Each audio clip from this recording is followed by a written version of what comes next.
responded to you. They haven't given you your due. That's not true. They had faithfully fulfilled unwritten scripture in Matthew 22:21, where our Lord said, "Render to Caesar the things that are Caesar's, and to God the things that are God's." They had unquestionably fulfilled their responsibility to the king, insofar as it didn't violate their responsibility to God. They were good citizens. They had responded to the king. Go back to chapter 1, you'll find out that they had given the king his due. The second two got a new ministry. I lost my 45, but I won the next three. You'll get that. Well, I mean, it's hard to throw me off, so you'll have to work on it. Yeah, we usually write them down and Okay. they get handed to you. Okay, perfect. Well, that sounds good. I'm looking forward to answering everyone's questions. For sure. Thanks for coming. Yeah, well, thanks for having us. Did you come with someone? Did you say, No, she means the other. yeah, where were we talking? For a little period of time. So, we were just involved in professional activities when we were growing up, like early in our careers and everything. So, we just have both been in the local business community and generally Kentucky's business community for a while. Now, what are you running for? Commissioner of Agriculture. As Commissioner of Agriculture. Yeah. Believe it or not, I ran for Commissioner of Agriculture in 1975. Okay. That's a long time ago. That was before my time. That was so- before your time. I'd say you're right. For things. So, yeah, no, I mean, it's been a good race. I grew up, I'm from LaRue County, so grew up on a farm in LaRue County. Went to UK's College of Ag, so Hey, how are you? you hear a lot about my bio and all my ag experiences. But Well, I good. certainly think that it's a good, needs some good leadership in that office. Well, I'll have a little question for you. I'll send that up there too. Okay, make it hard too. Well, it's a pretty easy one. Yeah. So. Well, nice to meet you. I think this is the first time I've met you, I believe. Yeah, probably. I haven't been up to Northern Kentucky as much since I started campaigning. Nice to see you again too. God bless you. Hang in there. I'm an economic development consultant, so I move companies around, help them relocate and extend. And so I've done some work with Northern Kentucky's Chamber and Triad, which is now changed their name. So, I've worked in this, I've done a few projects in this area. So, yeah.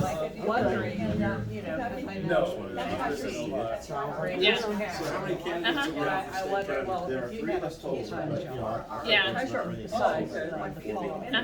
Yeah, I always tell people that I'm a full-time worker on the farm, but not a full-time decision maker a lot of times. So, because it's still a family-owned farm, my dad still is the primary operator of that farm, and so, but I'm there as like his, I would say, underpaid hard labor. I've been that way too. Now, what county is that in? LaRue. LaRue County? Yeah. And where is that in the Commonwealth? Washingtonville, Kentucky. It's right directly south on I-65 from Louisville. So it's Abraham Lincoln's birthplace. Oh, wonderful. Claim to fame, so. Is that And I like hear, I noticed when you're on the ballot, you're where gonna be like that OC. cemetery is? Yeah, I know, Nicholasville, It's Perry. or is it near, closer when I down? read. No, it's closer to like Bardstown and Elizabethtown, and so Yeah. yeah, Which Friday? Yeah. do you want? yeah. We wouldn't consider it Yeah, Western. and I We're still in know the it's Eastern the time zone, but kind of like right there on that line. Yeah. Yes. 3. Now, introduce this young lady to us. She is who? Do you want me to introduce her? Yeah. Oh, this is Annabelle. She's my deputy campaign manager. She's the one that's keeping me in line throughout the campaign. So, and the one that'll be at different events to help get people engaged in the campaign. Now, where are you from? Woodford County. Woodford County. Okay. Well, you both represent great counties in all 120 counties of Kentucky. Uh-huh. And, of course, you're running for Commissioner of Agriculture. Yes. Well, that's really unique, and it's nice to see you all. I believe you're probably the first lady that's ever run for commissioner. Is that right? Yes. I didnn't know We've that. never had a female commissioner of agriculture, but So Alice we're collecting Bates, $1 or Mary $2 from Lawson, everybody and for the Ray 2 candidates and the Okay. camera guy. We're buying Thank you lunch now. today, Thank so you, thank Put you. a buck or two. I'm gonna hold my camera just for a second while I say the prayer. Do an invocation. John? Big John, can you do an invocation? You join me in our prayer this afternoon.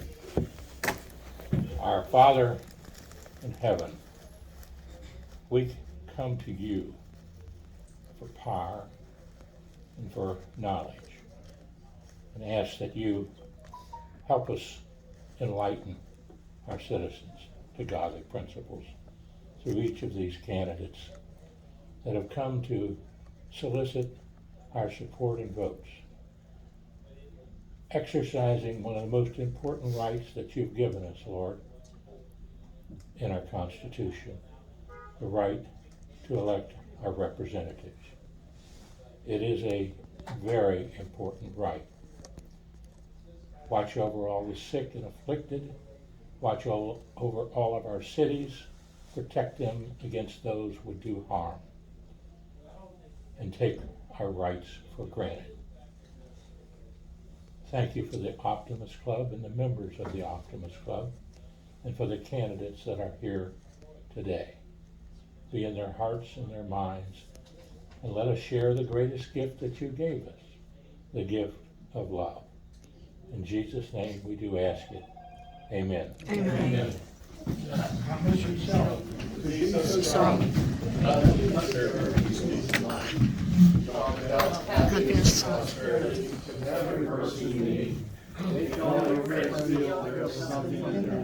Look at the sunny side of everything and make your optimism come true.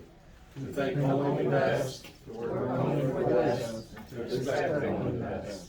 Be just as enthusiastic about the success of others as you are about your own. To forget the mistakes of the past and press on to greater achievements in the future. To wear a cheerful countenance all times and give everything reach to you and smile. You have so much time to improve yourself that you have no time to criticize others. To be too large for worry, too noble for anger, too strong for fear, and too happy to admit the presence of trouble.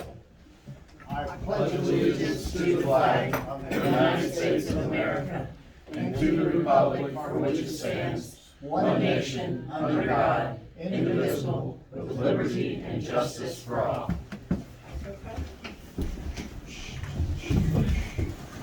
Thank you for debut here. It's here, and finally, we got her there. We got her dressed.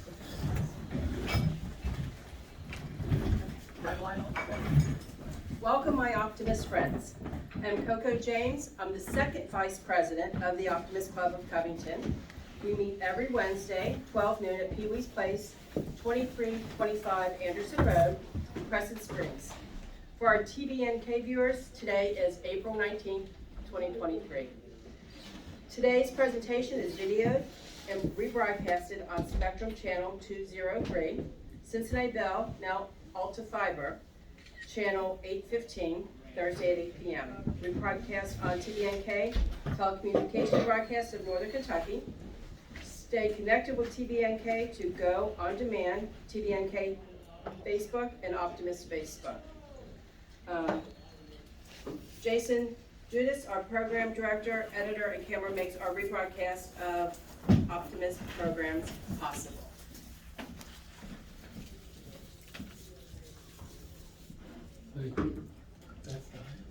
Our first speaker today is Mr. O.J. Olika. And just give you a little background on Mr. Olika. O.J. Olika believes in the American dream because his family has lived it. His parents came to the United States from Nigeria, where his father grew up in extreme poverty. Through hard work and unwavering faith, O.J.'s family went from poverty to prosperity in a single generation. That's why O.J. has dedicated his life to serving his home and state and preserving America as a beacon of hope and opportunity. He's a part of a new generation of Kentucky leaders who will chart a new course for our Commonwealth in the 21st century. That starts with new leadership in Frankfort. When the COVID mandates threatened Kentucky's kids' education, O.J. fought back, keeping classrooms open for 57,000 students and helping save over 10,000 good jobs. O.J. served as deputy treasurer to the Republican treasurer Allison Ball, where he protected millions of tax dollars from fraud, defended private property, and won national recognition for budget transparency. O.J. graduated from the University of Louisville with a degree in marketing, and from Bellarmine University with an MBA and PhD. OJ is married to Jamie Olika. Together they have 2 daughters. OJ and Jamie are deeply committed to their faith and serve as leaders at the multiple church in Frankfort.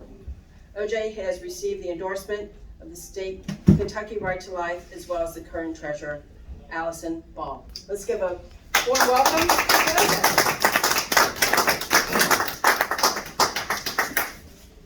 Thank you, Coco, for the introduction. Thank you all for being here today at the Optimist Club meeting. It is a beautiful afternoon. It is a beautiful day, and you all could have chosen me anywhere, but you chose to be here. That says a lot about you. It says a lot about the fact that you care about your community, that you care about who is going to be in front of you that you get to vote for, and who can then go to Frankfort to represent you. It says a lot about the fact that you value leadership, that you value civic engagement. But of course, we shouldn't expect anything less from the Optimist Club, which is one of the reasons why I'm excited to be here with you today to talk to you about why I'm running, because I think it's fitting, my message and what I represent in this organization, what it represents, because it is focused on optimism. It's focused on opportunity. As was said in the introduction, my parents came to this country from Nigeria with nothing. They came in 1980. About the same time, we sent Ronald Reagan to Washington, D.C. because we needed new leadership.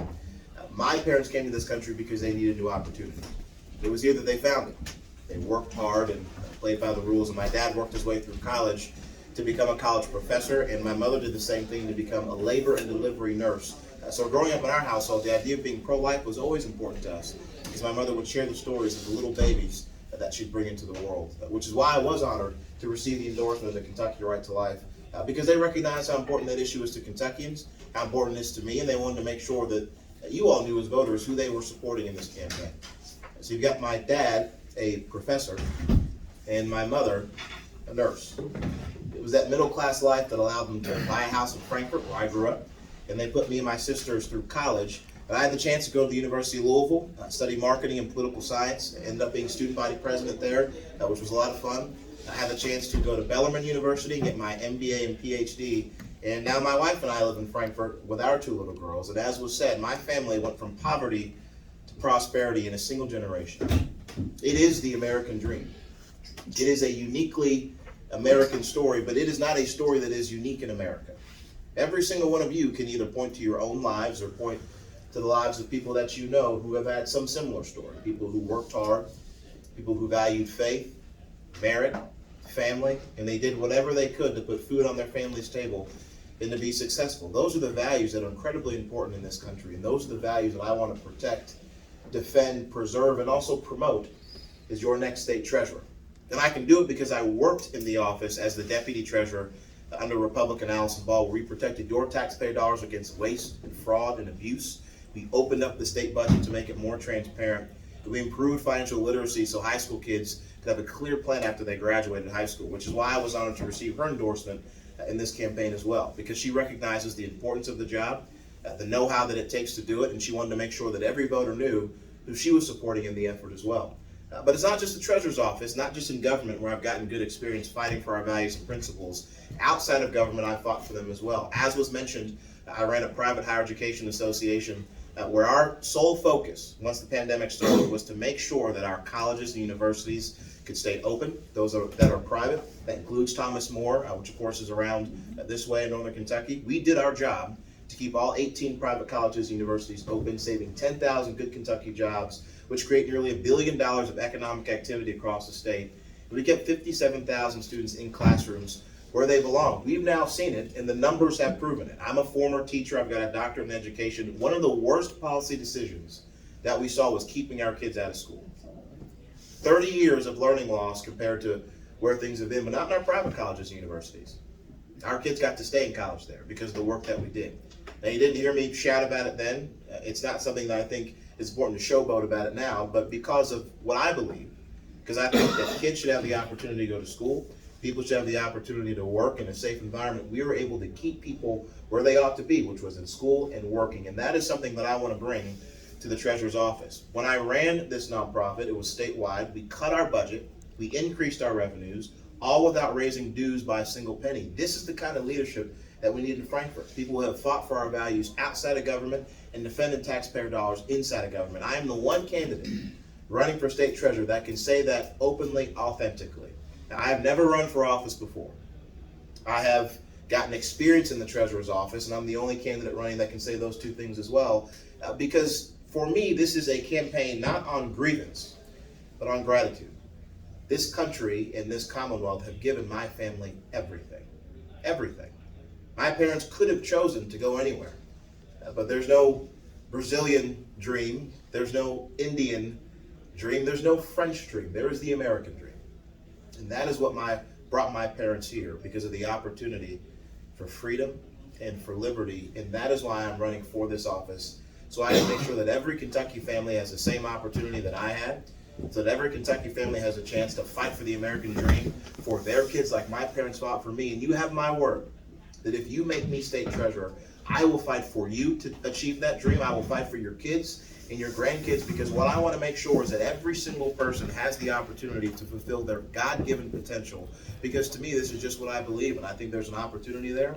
I want to be a new generation of leader who you can be proud to vote for in May and excited to vote for in November, because you feel confident that I can do the job on January 1st or January when I take office. So again, I ask for your vote. If you are a Republican, I ask for your vote in the primary on May 16th. If you are not a Republican, I've got two requests of you. To all your friends who are Republican, tell them vote for OJ, May 16th for state treasurer. And then I ask for your vote in November in the general. Because to me, this is not an office where we need somebody who has no clear idea of what they're doing. And it's not being disparaging against any other candidates. It's just to say that I do know what it would take to do the job, because I've been there. And so I ask for everybody to vote for me if you can in May, and for everybody who can to vote for me in November when I'm the nominee. Again, thank you all for the opportunity to be here today. Thank you, and God bless you.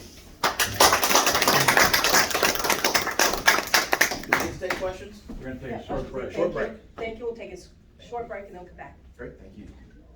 Fill out the questions on your cards. Thank you. Thanks, everybody. Last call for questions. Did I get them all? Yeah. Sure. I have one more I want to write. I'll pass it up when I'm. Very good. Is that all right? All right, that's just fine with me.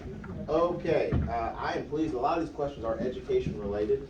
The Treasurer's Office actually does deal a lot with education, so this is something I'm glad that people are interested in. It's also part of my background. As I mentioned before, I've got a doctorate in education. My first job out of college was teaching middle school math. I've taught a college course in financial literacy, so education is something that is not new to me. There are a couple questions I'm going to ask. I'm going to answer them together. How do we fix our horrible education system forced upon our younger generations? And that is, I'm going to connect it to another question that was asked. It says, what is CRT, which is critical race theory, and do you support CRT? So I'm going to answer these questions at the same time because I think they are relevant together. It is a problem that our education system right now is not being successful for our kids. Now, we are in Northern Kentucky. Got a lot of great school systems up here. You all know which ones they are, so I won't belabor and go through each of them. You know which ones are doing well. But across the state, we don't always have every school that's doing successfully. We don't always have every school district that's doing well. Jefferson County Public Schools, for example, a public school district in Louisville, is not doing well by kids. There is less likely of a chance that you'll come out reading at grade level, doing math at grade level. If you decide to go to college, it is unlikely that you're going to be successful within the 6-year window. Largely, these are students of color. These are black and brown students. These are largely low-income kids. So you've got one of our largest school districts in the state that is failing some of our students that have the most difficult challenges. I think that's bad. I think that's wrong. I also don't think that it is entirely the fault of the teachers. And having been an educator before, I understand how difficult that job is. It's incredibly hard to go to school every day with oftentimes the resources, or not the resources that you need. Dealing with kids that are coming in with trauma because of other things that they might have experienced the night before. It's a difficult job. So what I think we need a few things within education. One, we need to make sure that we are focused on content and curriculum as it relates to standards. We need kids to learn how to read. We need kids to understand math. We need kids to understand social skills and working with one another, because that is also something you learn in schools. One of the things that we promoted when I was in the treasurer's office was financial literacy. I think it is also critically important that we've got kids who are clear on, and understand what it means to be financially literate, to be financially empowered, and that they recognize how to balance a budget, how to write a budget, and they've got clear ideas of what they want to do after they graduate high school. If it is going to a four-year institution, if it's going to a trade, which I'll answer on the next set of questions, if it's going directly into the military or going directly to work, we need kids to have clear options and we need them to be ready and prepared, which is why I don't support CRT in schools. Now again, to explain what it is, critical race theory is a worldview. The academic term is an epistemology. It is how people think about the world. This was taught to us in my doctoral program, and I asked them, what is this thing called critical race theory? And they said it's when you think about the world, and the challenges that impact public policy, impact people, and the basis is race. That things that are going wrong in the world are largely based upon race. I said, well, my life story is the exact opposite of that. My parents came to this country with nothing. It was because of their hard work, their merit, that allowed them to succeed and have opportunity. If I was being taught that my life should be about grievance because I was a black child born in America, which is my own country, if I was taught to have grievance and be a victim of my own country, there's no way that I could be as successful as I am now. So I do not think it's good. I think it's a problem. And what I would do, again, as an example, if I were to be the next state treasurer, I would make sure that I could work with educators, work with kids, and work with adults and say, there are so many opportunities in this country. And if there has been a situation where you have not received them, let's figure out a way to change public policy, to reorient culture within whatever community, to make sure that everybody has the chance to achieve and everybody has the chance to succeed. Because to me, that's the biggest issue. Do you have access to opportunity? Because if you do, you're more likely to thrive.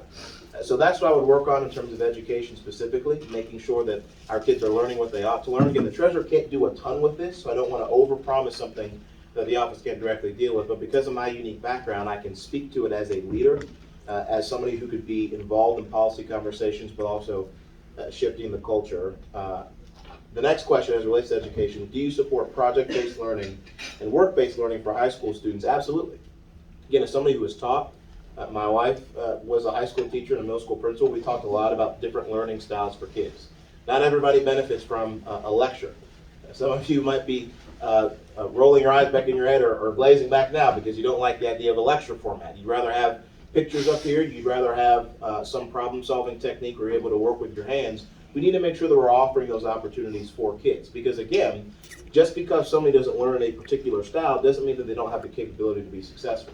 And quite frankly, there are a lot of good jobs where people deal with their hands, and we need to make sure we get the opportunity for kids, especially young men, because again, the statistics and the research will tell you, young men, if they have an opportunity to work with their hands to build something, if it is as a mechanic, if it's as a plumber, or if it's as an electrician, HVAC, if they're a truck driver, they oftentimes find a lot of purpose. One of the great challenges that we have in society, and again, the treasurer can't do a ton with this, so I don't want to spend too much time on it, is we have a lot of young men who don't have purpose.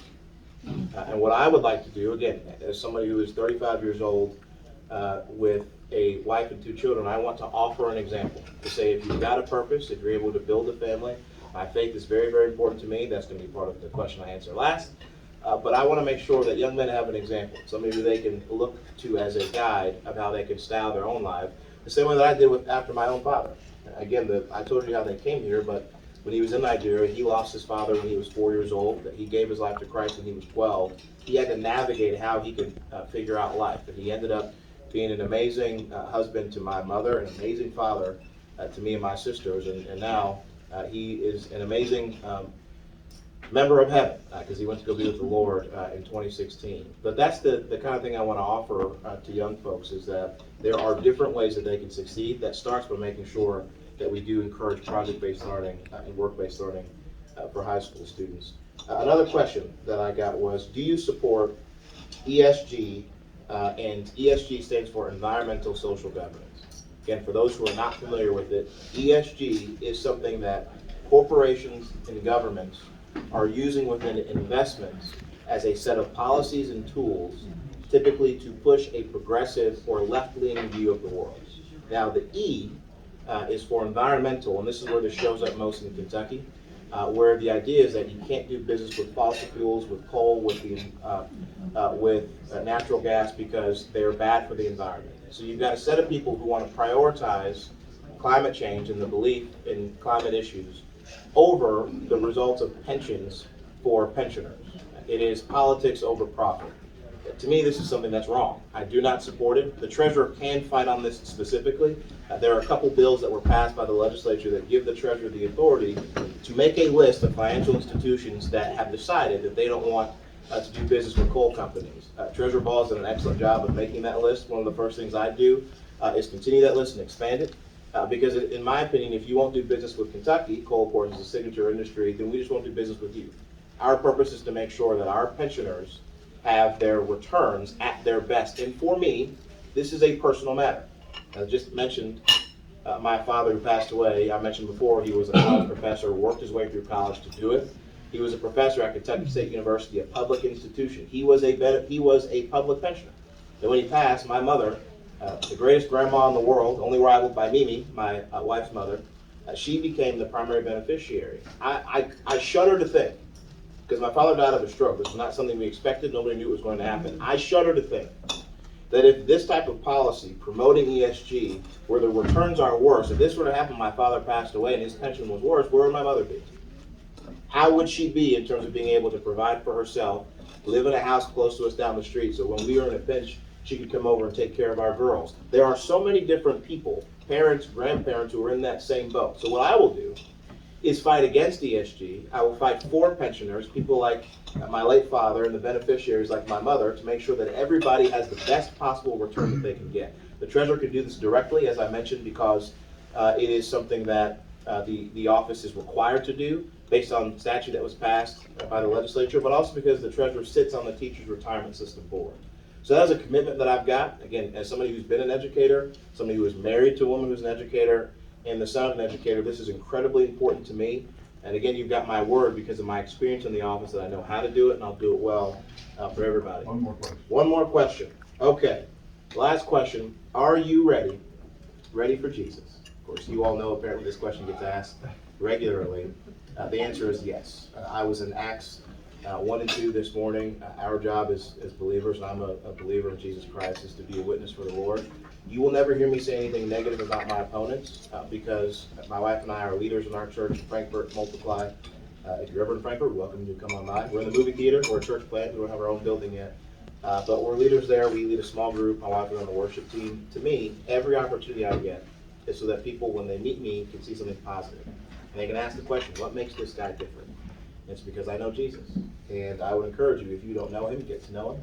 I would love to talk to you about him afterwards if you don't know who that is. But yes, I am ready for Jesus. Again, thank you all. My name is... 2 minutes to close remarks. Well, I will take these 2 minutes, less than that, since I've talked for so long. Again, I just thank you for the opportunity to be here. As I said at the beginning, it says a lot about you that you care about the candidates running for office. I would appreciate your vote for state treasurer in May in the primary, because I think it's important that we've got somebody who's experienced, somebody who's conservative, somebody who can lead on day one, somebody who wants to promote, protect, preserve, and defend the American dream. That is me as the candidate in this race. My name is OJ Oleka. Can I ask for your vote? Thank you, and God bless you. Thank you, OJ. Thank you. I'm Coco James, Second Vice President of the Optimist Club of Covington. We meet every Wednesday, 12 noon, at Pee-wee's Place, 2325 Anderson Road in Crescent Springs. For our TVNK viewers, today is April 19th. Today's presentation is video and rebroadcast on Spectrum Channel 203, Cincinnati Bell, now Alta Fiber, Channel 815, Thursdays at 8 p.m. Rebroadcast on TVNK, telecommunications broadcast of Northern Kentucky. Stay connected with TVNK to go on demand, TVNK Facebook and Optimist Facebook. Jason Dudas, Program Director, Editor, Camera makes our rebroadcasts of Optimist programs possible. Today we have our speaker, Sierra Enlow, and she's running for the Kentucky Agricultural Commissioner in 2023. Welcome. Thank you for coming. Let me tell you a little bit about Sierra. Yes. Sierra grew up on a multi-generational family farm in LaRue County and attended the University of Kentucky College of Agriculture She received undergraduate degrees in community and leadership development and agricultural economics. Sierra completed her master's degree in agricultural economics in 2012, also at the University of Kentucky. Sierra also serves on the board of directors for the Kentucky Association for Economic Development. Sierra J. Enlow serves as an economic development consultant to communities and companies as they evaluate opportunities to grow and expand. Sierra has worked extensively in both the private and public sectors, sides of economic development to create strategies supporting expanding companies, redevelopment projects, and new commercial opportunities. Sierra's work in private sector has facilitated close to $1 billion of new economic investments for Kentucky. Sierra's previous clients include large manufacturers, family-owned businesses, and tech startups. Sierra's work with these clients helped facilitate corporate growth while deepening the relationships between the community and the employer. Welcome, Sierra. Thank you. Thank you for having me to speak to you today and to tell you a little bit about my campaign and my background in agriculture. As the introduction said, my name is Sierra Enlow, and I'm running to be your Democrat nominee for Commissioner of Agriculture in Kentucky. Part of my background is growing up on a family farm in LaRue County. And I know I look a little bit different than most of your traditional candidates for Commissioner of Agriculture, and I think that that's important to explain that my background really does come from growing up on the family farm and the values that instilled. I started working on the farm when I was 5 years old, setting tobacco and pulling tobacco plants, and gradually worked my way up to finishing the rest of that tobacco crop and stripping tobacco with my family all the way up until the tobacco buyout while I was a sophomore in high school. That agricultural education, that commitment to rural communities continued through my work in college and economic development, where I have spent my career really focused on how we bring good jobs to Kentucky, how we continue to drive capital investment, and how we make this state the best place that it can be. I'm running for Commissioner of Agriculture because the Commissioner of Agriculture should really be your Chief Economic Development Officer for the state of Kentucky. This should be the person that both protects farmers' right to farm and drives your rural communities' economic development growth. The Commissioner of Agriculture looks at what we can do for Kentucky. It looks at where our imports and exports are, how we're building good markets for Kentucky farmers, how we're building new markets for new Kentucky crops. So the case study with medical marijuana being passed in the last legislative cycle is a prime example of why you need an economic developer as your Commissioner of Agriculture. We have seen some catastrophes in Kentucky agriculture. There have been a lot of failed industries. We've looked at some really bad examples of how to roll out an economy for a new crop with hemp licensing and some of the issues that program faced and how that created a less than satisfactory market for Kentucky ag products. As your next Commissioner of Agriculture, we're going to focus on how we roll out this new opportunities for Kentucky farmers in a way that's sustainable and makes economic development sense. And so that means us really focusing on how we look at processing plants, how we're driving food and beverage manufacturers to rural Kentucky, and how we're making sure that there's a market for Kentucky crops. I'm happy to take different questions from you today, but I do want to keep focused on what this job can do and where they need to play a role in Kentucky, because we've had a lot of Commissioner of Agricultures who have stepped out of their lane from the agriculture commissioner perspective and haven't been focused on driving value for Kentucky farmers. And I think that's where we need to really spend some time in this race, is making sure that the player and the Commissioner of Agriculture in this role is there to actually drive the agriculture industry forward for Kentucky. Then happy to take any questions. So we're going to take a short break and then we'll ask you some questions. Thank you. Thank you. Back. We have a couple questions for our candidate. Thank you.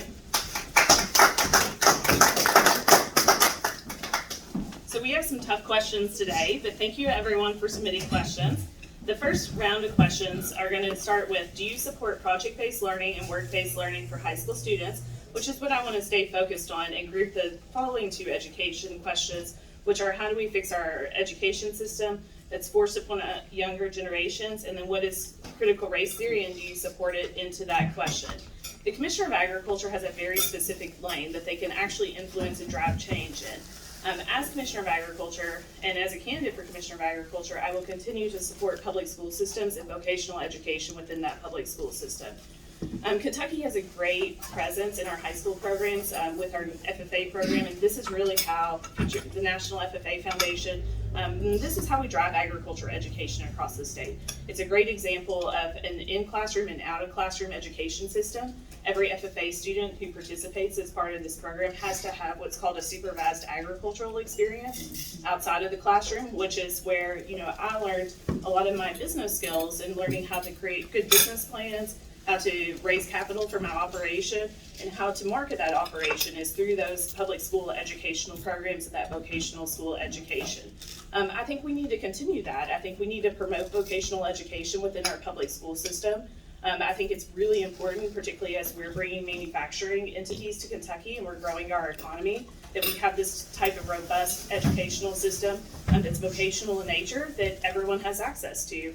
And as Commissioner of Agriculture, I look forward to continuing to support those programmings. The next question is what needs to be done to prevent marijuana from becoming a black market as medical marijuana is legalized in Kentucky. And this is a great example of something that we need to think about good policy. And we need to encourage our state legislature to have this conversation on what this looks like. It's always better to have more voices in this conversation and how we continue to grow this market. As Commissioner of Agriculture, as I mentioned in my opening speech, my focus is really on how we build good markets and good economies around legislation and new crops that our state legislature brings forward. The Commissioner of Agriculture should not have an opinion on what we do with these types of things, but they should be focused and provide education, look for good models around the country on how we can really implement these new crops for Kentucky farmers and how we can do it in a very sustainable and pro-business way. And that's what a good Commissioner of Agriculture is going to do for Kentucky. Is going to think about. We don't want to take a new crop, promise it to Kentucky farmers, put them in a risky financial situation for their businesses by saying that, hey, we're endorsing this straight out of the gate. We as a Commissioner of Agriculture, or I as a Commissioner of Agriculture, have to take the time to fully evaluate this for Kentucky farmers and make sure that there's good supply chains for whatever new crop we bring and good business markets to send it to after our Kentucky farmers raise this crop. I will stay focused on that as your Commissioner of Agriculture, and that includes continuing to focus on how we expand that market and incorporate new crops into Kentucky's ag economy. So the next question, we had a question about cattle and pork industries and whether or not vaccines would be something that I would support in that industry. As your Commissioner of Agriculture, you are in charge of what are called the Ag Development Funds. These were developed by the tobacco settlement. And those funds in particular are designed to support Kentucky agriculture and continue to make it an innovative place. One of the projects that's been proposed for ag development funding over the last couple of months is what we call the Kentucky Beef Innovation Center in Woodford County. It would be done in conjunction with the University of Kentucky and the Kentucky Cattlemen's Association. And this is the type of project that we need in Kentucky and the type of project that that I as a Commissioner of Agriculture will continue to support, because it does a couple things for Kentucky farmers. It gives us good science for Kentucky farmers, and it gives us new opportunities to continue to grow the cattle industry in Kentucky, which we're a cow-calf producing state. It's a really important industry for us, and I look forward to continuing that and supporting that type of research with ag development dollars. Okay, one more question, and I hear this one is the classic one for this group. Are you ready for Jesus? And I'm going to pause for this because this is much less about my policy as a candidate and more about my background. And I will say that what my background has been growing up in rural Kentucky. I grew up in a dual denomination family where my mom was Catholic and my dad and grandparents attended the Methodist Church in LaRue County. And both of those religions teach that deeds are how you get to heaven and how you receive forgiveness and how you essentially should live your life. That's also further encouraged by, I'm going to use a quote from the National FFA Foundation from the FFA Creed. The first line of the FFA Creed is that, or one of the lines of the FFA Creed is that I believe in agriculture and that I believe in it with a faith born not of words but of deeds. And I think that that is something that we need to stay focused on with this as public servants, is that we have to stay focused on our deeds and not our words that we're promising and the things that we're promising and talking about, but what we can actually do and where we can actually drive change, particularly in the Commissioner of Agriculture's office in this candidacy for Kentucky in November. So I don't know if there are any more questions, but. Just 2 minutes for closing. Okay, well, it's been a great opportunity to talk to each and every one of you today. I do have a primary on May the 16th, so if you have friends that are Democrats, I would encourage you to come out encourage them to come out to vote for me. And if not, I will see you in November for the election. Thank you.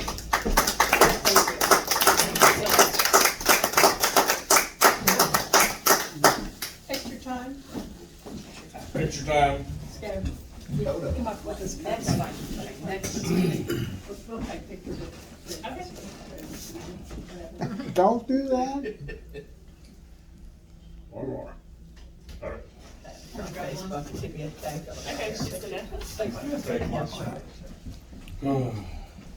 Perfect, thank you. Thank you. Can I get one over here too? So Okay. Everybody wants one. 1, 2, and 3. Gotcha. We get in here a little bit closer. There we go. Put that nice Optimist banner behind y'all. Thank you. Thank you. John, can you see us? Okay, I can see you there. You look beautiful. My oh my. Gotcha. India, next box, I got Bourbon County, and so I've got to go make sure that I'm getting that stuff done for them. It's been kind of crazy because I'm still working. On a candidate. Did a great job.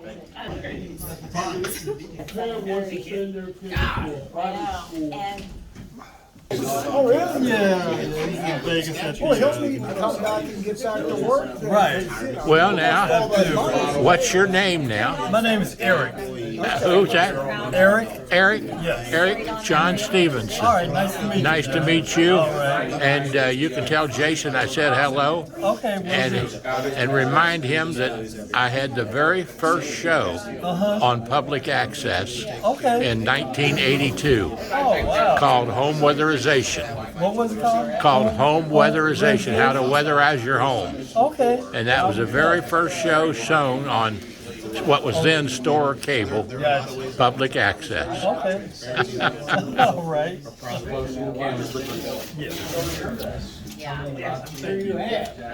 How would you go about Did all you could do.